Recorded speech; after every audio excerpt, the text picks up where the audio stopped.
Welcome back to Switch to Linux, and we are here talking today about some privacy things, and we're going to be talking about Facebook and this Facebook research app.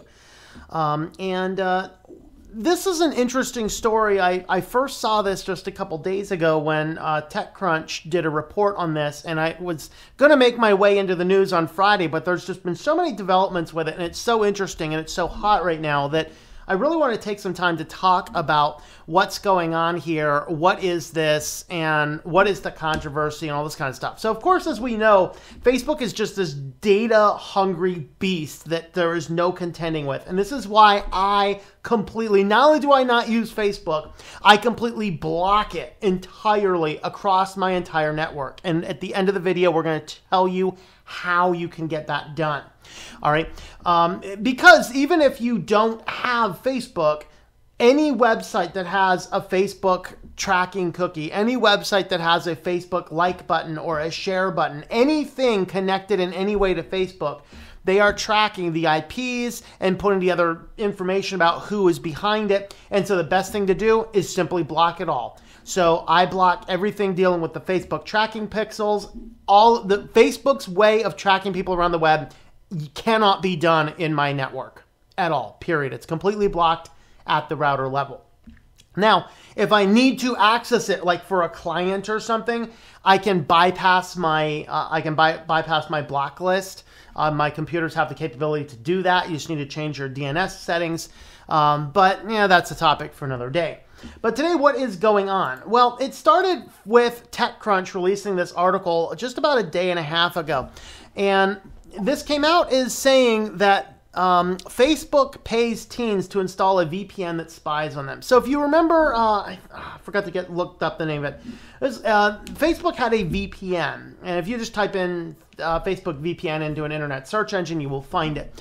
And this was eventually pulled from the Apple's store because they said this is violating privacy policies. Now, with this whole world going VPN crazy, I tell people you do not always need a VPN.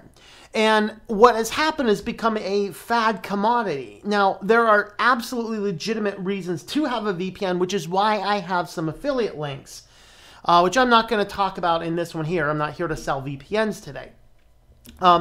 But with everyone talking about VPNs, all sorts of companies are starting to do like free VPNs, and Facebook was one of the many companies that try to do a free VPN. Now, the challenge with a VPN is that literally everything you do when you're connected to a VPN could, in theory, be accessed by that VPN company.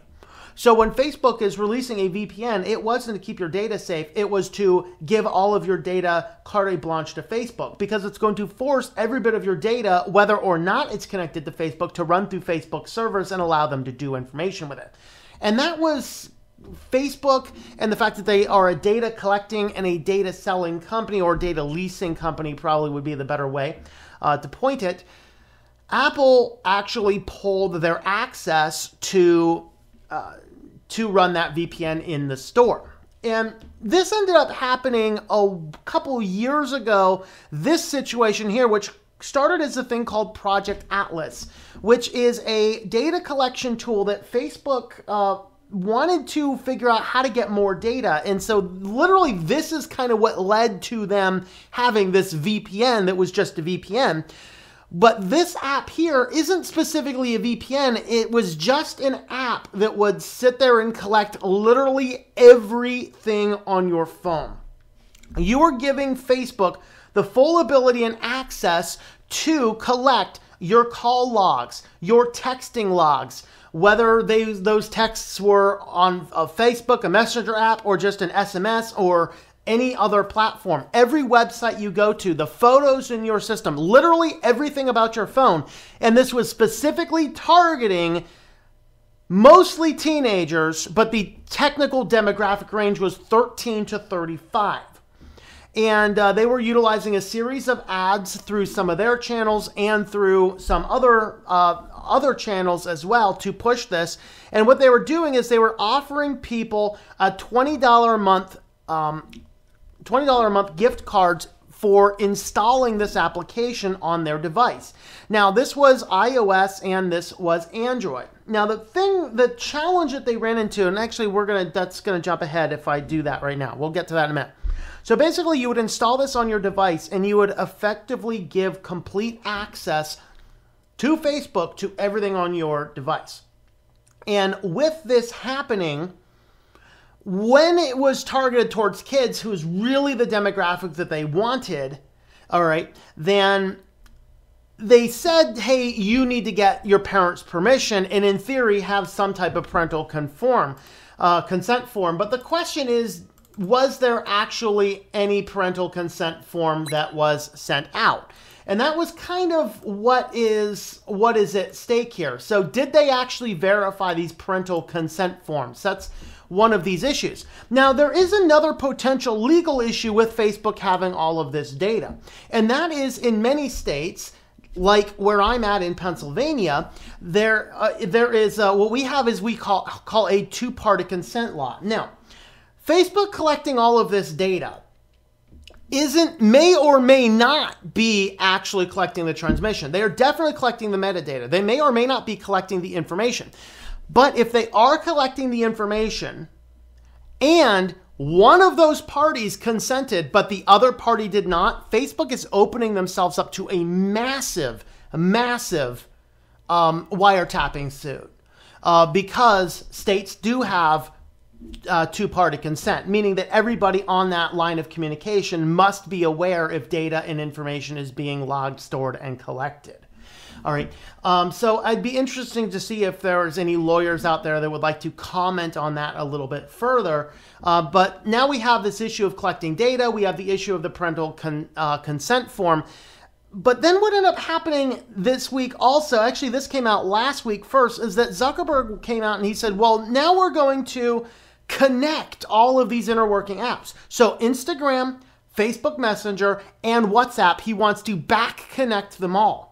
Now, this is a ploy to say, hey, we're going to make it more secure. Everything's all end-to-end encrypted. But the reality is now this allows your WhatsApp communications and your Instagram communications also to be tied into the Facebook communications, which basically gives full-on access to everything you do to each of the three platforms.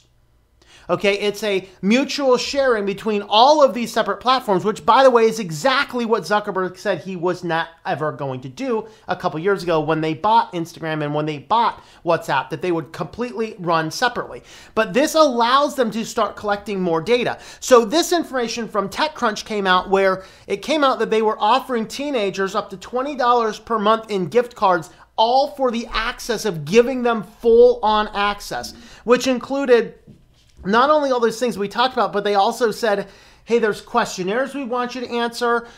There was also asking to upload things like your Amazon orders and these types of things. So, and the saddest thing about this is they're targeting specifically these teenagers in this young demographic that doesn't necessarily understand the issues that are actually at stake. All right. So you ask a 13-year-old, a 14-year-old, a 15-year-old, man, take a 13-year-old. Hey, we're going to give you $20 a month. Just install this app. They have no idea of the data collection going on. They haven't a clue. Not at all. And that's kind of a problematic thing, that they're targeting this young demographic specifically and collecting data that will never, ever, ever be deleted, short of a massive government regulation thing. And that is a sad, sad thing. So, of course, Gizmodo jumps in on this. So, of course, this was the research app. So, let's talk specifically about the Apple device, because Apple is very locked down. That becomes very difficult to install apps onto your iPhone that are not in the Apple Store. The way you do it is there is a development project, and what Facebook was doing is basically encouraging people to join in that development thing, which will allow you to sideload the apps. So it was a way to sideload everything to get around the fact that an app on the App Store has to meet certain privacy conditions. These things would absolutely, under no way, shape, or form, meet Apple's privacy conditions, and so they never even tried. They just got people to move around it utilize their keys to sideload apps securely and get around Apple altogether. So fortunately, Apple, and it's very sad when we have to turn to Apple as being the one to clean stuff up. Oh, Lord, this is like holy. All right. Apple, it came out today that Apple basically blocked Facebook's encryption keys. Like all of the keys Facebook would need to test any of this data, Apple came out and just put an end to it. So effectively, these apps, and it wasn't just, hey, you can no longer install. It was, they killed it. Everything connected to Facebook sideloaded, Apple today killed. Just done. And that is a fascinating thing for Apple and an interesting positive take, which is just totally weird.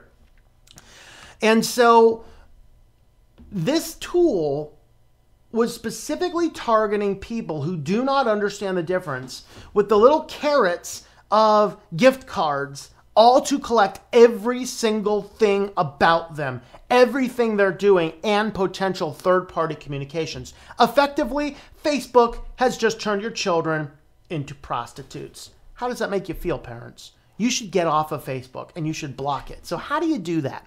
Well, this link here, which I will have in the video description here, this is where, this is basically a list of all of the things from Facebook. So these are all of the different families in Facebook. So we have the api.ak.facebook, we have the connect.facebook, we have facebook.com, we have all the different DE, FR, Facebook FE, all of these different things. Now, of course, somebody else comes in and adds a bunch more of them. So these are all Facebook properties and subdomains. So what you need to do is you need to add these to the host file on your computer.